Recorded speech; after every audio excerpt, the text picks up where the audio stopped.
नमस्कार दोस्तों, मेरे चैनल आध्यात्म और जीवन में आप सभी का स्वागत है।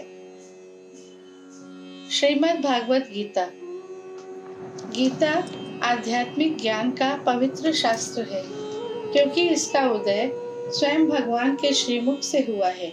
गीता उपदेश के केंद्र बिंदु स्वयं भगवान हैं, जिनकी सत्ता अनादि, अनंत और सर्वव्यापक है।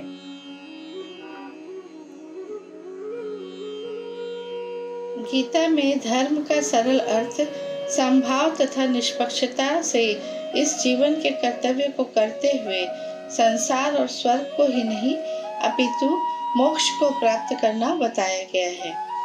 धर्म वह सत्ता तथा शक्ति है जो प्रत्येक मनुष्य, जीव और पदार्थ को धारण करती है। धर्म जीव की आंतरिक शक्ति है, जिसके आधार पर वह अपनी जीविका प्राप्त करता है और मनुष्य का सामाजिक, शैक्षणिक और आध्यात्मिक विकास होता है। मनुष्य की शारीरिक, मानसिक और आध्यात्मिक समानता ही मनुष्य का धर्म है, जिसका लक्ष्य मोक्ष की प्राप्ति है। गीता के संदर्भ में धर्म का अर्थ रिलीजन नहीं है। रिलीजन तो बाहरी आवरण है जो बदला जा सकता है, परंतु धर्म नहीं बदलता है, क्योंकि धर्म मनुष्य की आंतरिक सत्ता और अलग पहचान है। सभी जीव और पदार्थ का स्वधर्म होता है। उदाहरण के लिए अग्नि का धर्म जलाना है, सूर्य का धर्म ऊर्जा प्रदान करना है और मनुष्य का धर्म अपने कर्तव्यों का निर्वाह करते हुए प्रभु की प्राप्ति करना है। गीता में निष्काम कर्म को ही मानव धर्म बताया गया है। गीता में राजधर्म की भी अनदेखी नहीं हुई है। भगवान ने स्वयं कहा है, श्रेष्ठ पुरुष समाज और राज्य में सेवा एवं त्याग के भाव से उच्च और प्रशंसनीय कार्य करके मानव समुदाय को प्रेरित करें, अन्यथा धर्म की हानि होगी और धर्म की उपेक्षा और अधर्म के पालन का परिणाम महाभारत के युद्ध जैसी त्रासदी होगी। गीता में बताया गया है कि ईश्वर की प्राप्ति के प्रयास के लिए ब्रह्म विद्या ही एकमात्र माध्यम है। गीता में इस ब्रह्म विद्या को जानने के लिए 3 मार्ग बताए गए हैं: कर्म योग, भक्ति योग और ज्ञान योग। गीता में भगवान ने कर्म के 3 प्रकार बताए हैं: कर्म, अकर्म और विकर्म। गीता के अनुसार मनुष्य के विचार, वचन तथा स्थूल कर्म तीनों ही कर्म कहलाते हैं। गीता तथा हिंदू धर्म शास्त्रों में कर्म का बहुत महत्व है।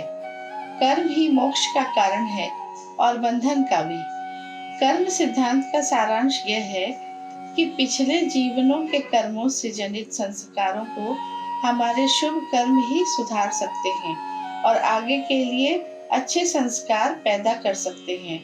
कोई श्रद्धा भाव से अच्छे कर्म करता है, उच्च और श्रेष्ठ संस्कार पैदा होते हैं और अशुद्ध तथा पाप कर्म बुरे संस्कार पैदा करते हैं। कर्म सिद्धांत के अनुसार कर्म फल से मनुष्य का छुटकारा हो ही नहीं सकता। अगले जन्म में मनुष्य को अपने अच्छे और बुरे कर्मों को अवश्य भोगना पड़ेगा। मनुष्य के वर्तमान जीवन और व्यक्तित्व से यह अंदाजा लगाया जा सकता है कि पिछले जन्म में उसके कर्म कैसे रहे होंगे। अकर्म यानी निष्काम कर्म। इन सांसारिक बंधनों को अकर्म ही काट सकते हैं। अकर्म का अर्थ है समस्त विचार, वचन तथा स्थूल कर्म हमेशा दूसरों के लाभ के लिए या ईश्वर के लिए करें। उसमें अपना कोई स्वार्थ, लोभ, मोह आदि न हो। मनुष्य को निष्काम कर्म ही मुक्ति दिला सकती है। यही कर्म योग है जो मोक्ष का माध्यम होता है। विकर्म। विकर्म निषिद्ध कर्म है जिनको हमेशा त्यागना चाहिए। यही कर्म नरक का द्वार होते हैं। सारे दुष्कर्म इसी में आते हैं, जैसे लोभ, मोह, अहंकार, पर निंदा, द्वेष और हिंसा आदि। ईश्वर की प्राप्ति का दूसरा मार्ग है भक्ति योग।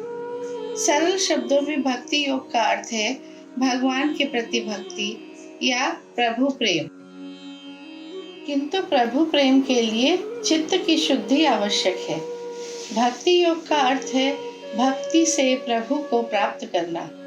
योग तभी पूर्ण होता है जब भक्त को प्रभु के दर्शन हो जाए। इस साधना में पूर्ण श्रद्धा के साथ चित्त को एकाग्र करके अनन्य प्रेम भाव से प्रभु के प्रति पूर्ण समर्पण आवश्यक है।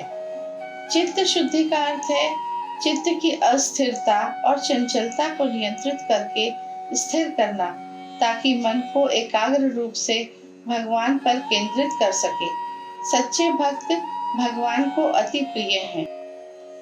ईश्वर प्राप्ति के लिए या ब्रह्म विद्या के लिए तीसरा मार्ग है ज्ञान योग।